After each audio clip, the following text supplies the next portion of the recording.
TLS, the Transport Layer Security Protocol, is a cryptographic protocol making use of various fundamental concepts from cryptography, and as such, we will start this course with a chapter covering the essentials of cryptography, which will later allow us to understand the TLS protocol design, its fascinating inner cryptographic workings, and the effect TLS has on the security of the data exchanged between communicating peers. As fascinating as cryptography by itself would be as a subject for an in-depth investigation and analysis,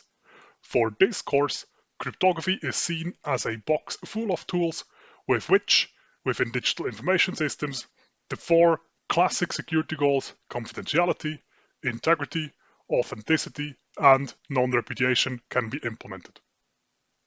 Confidentiality is the security goal demanding that information is only accessible to an authorized party.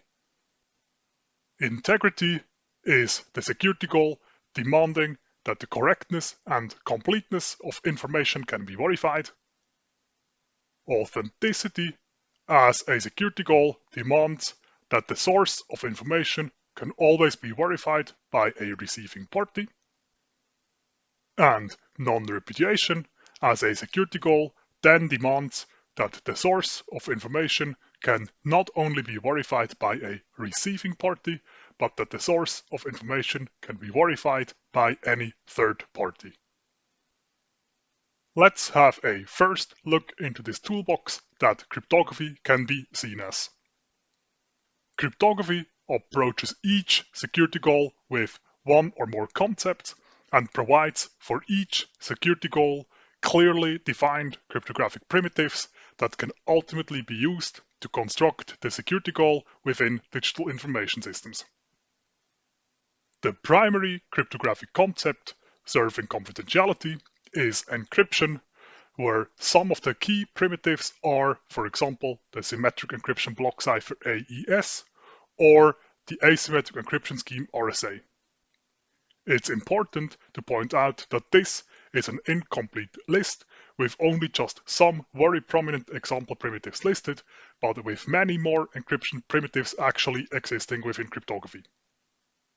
A second concept that I associated here with confidentiality is the concept of key exchanges, where some of the fundamental primitives are Diffie-Hellman-based key exchanges, and where we in this course will get to know the ephemeral Diffie-Hellman key exchange DHE and its elliptic curve-based variation ECDHE.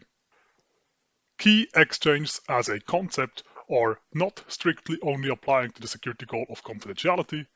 but for the sake of associating them with a security goal of cryptography, I associated them with confidentiality, as in this course we will get to know the key exchanges DHE and ECDHE as a solution to a severe security risk associated with standard hybrid encryption approaches. Integrity as a security goal is then served by cryptographic hash functions, where two of the most prominent primitives existing are the secure hash algorithm 2, SHA-2, and the secure hash algorithm 3, SHA-3. Two other prominent hash functions are message digest 5, MD5, and SHA-1, both of which I haven't included on this list, as these two hash functions are not considered to be secure hash functions anymore for integrity-related purposes. Authenticity as a security goal is served by, for example, the concept of message authentication codes or authenticated encryption approaches. For message authentication codes, a very prominent primitive is the hash-based message authentication code HMAC, and authenticated encryption is, for example, provided by the Galois counter block cipher mode of operation GCM.